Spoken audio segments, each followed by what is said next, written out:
What a privilege it is to stand here alongside you as we embark on this journey to redefine grief and healing together.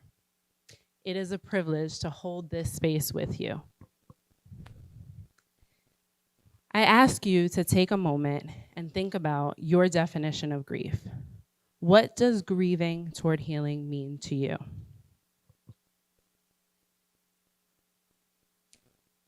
According to the American Psychological Association, the definition of grief is anguish experienced after significant loss.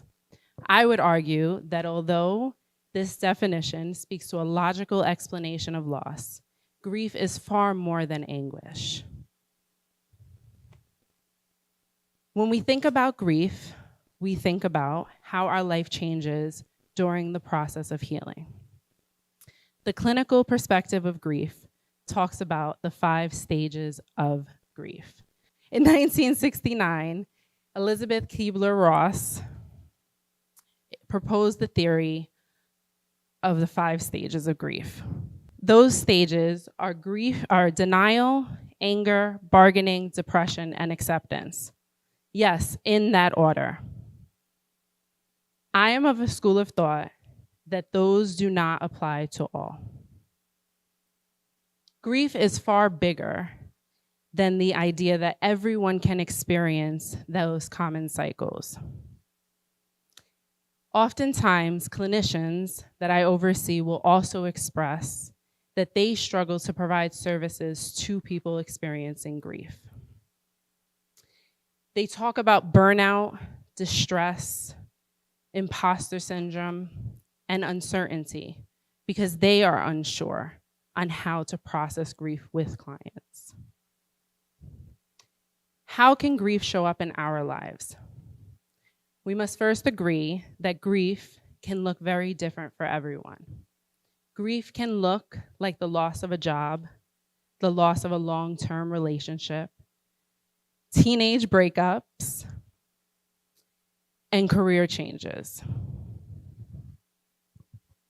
I can so vividly remember the day my life changed and the moment in which I realized I was no longer the same Samantha I had known myself to be. Losing my brother was life-changing, but I had to decide how I moved through that. Who I was before my loss was not going to be who I am today. None of my regular scheduled coping skills were working. No amount of self-care was shaking this feeling of sadness. Therapy was not the final answer, which it can be seen that I have a bias as a therapist to therapy. However, that was not the case. I was most certainly mistaken that it would fix this. So I went back to my facts about life. I went back to my core understandings of how to heal. If any of my clients were here today, they would say, oh yes, Samantha, she has 2 rules of therapy.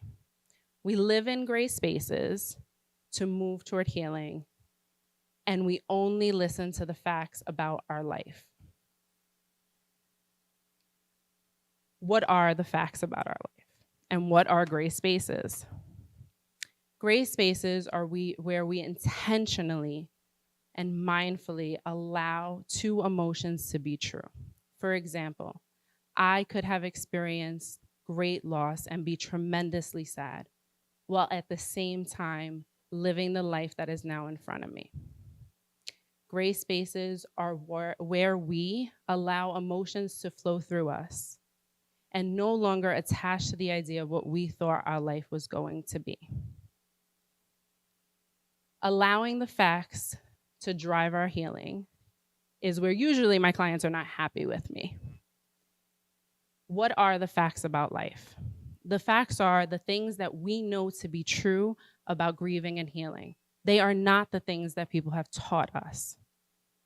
In society, we have a perspective that grief equates to sadness. I would argue that sadness is a part of grieving, but it does not have to be the definition of it. Healing is yours and yours alone. You define what healing looks like. Although society has also created this huge social media phenomenon about what healing is. It is everywhere, by the way, and as a therapist, I'm struggling with that, right? So my clients come in and they tell me, I found it. I know how to heal. How do we know how to heal? Well, according to TikTok, we do this, this, and this, and we should be fine. And then we try those things, and oftentimes they're not the answer. But why is that? Because healing has to be created on what you believe to be individually yours. No one, not even me, can stand here and tell you how to heal in your grief.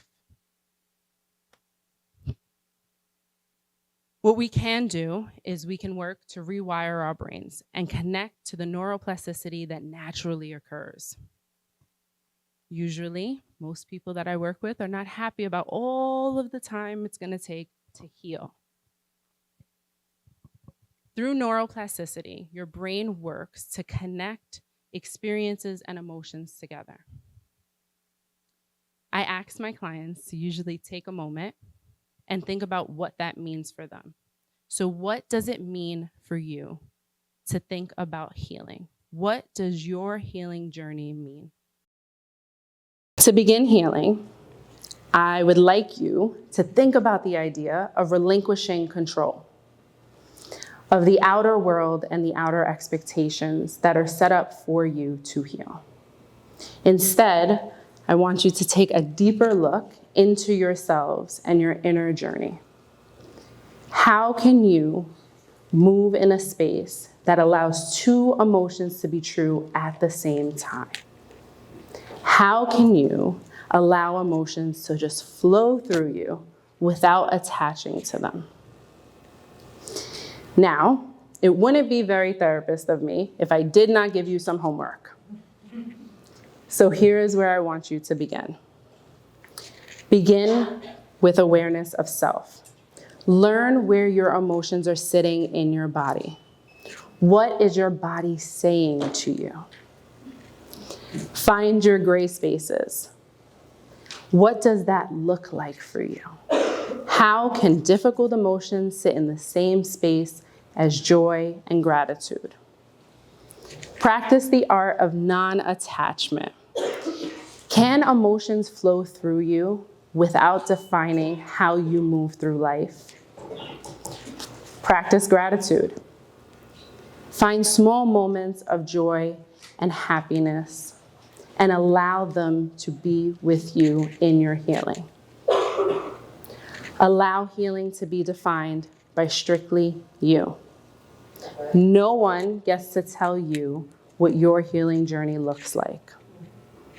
Practice the art of radical acceptance.